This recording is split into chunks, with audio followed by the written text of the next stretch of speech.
நெல்லையில் எவ்வளவோ பேர் கல்விமான்கள் இருக்கிறார்கள், தொழிலதிபர்கள் இருக்கிறார்கள், ஆய்வாளர்கள் இருக்கிறார்கள்,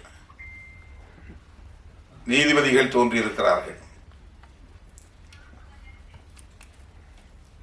இன்னும் பல்வேறு சிறப்புக்குரியவர்கள் இருக்கிறார்கள்.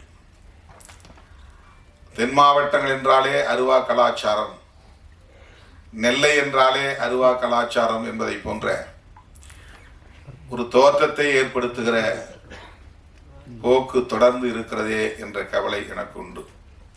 இந்த படத்தை வைத்து நான் பேசுவதாக கருத வேண்டாம், பொதுவாக பேசுகிறேன்.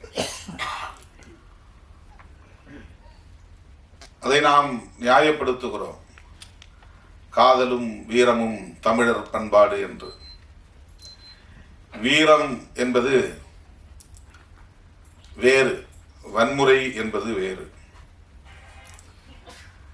நான் மதுரையிலே 90களின் தொடக்கத்தில் இந்த இயக்கப் பணிகளை ஆற்றிய போது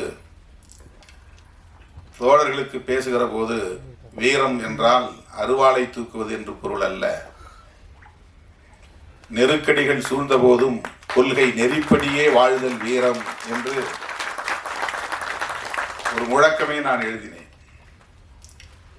நெருக்கடிகள் சூழ்ந்த போதும் கொள்கை நெறிப்படியே வாழ்தல் வீரம், நெருப்பலைக்குள் வீழ்ந்த போதும் அடிமை நெறி மீறி பாய்தல் தீரம் என்று வீரத்திற்கும் தீரத்திற்கும் நான் ஒரு முழக்கம் எழுதினேன். இது ஒரு கவிதை வரியாக தோழர்கள் எடுத்துக்கொண்டார்கள்.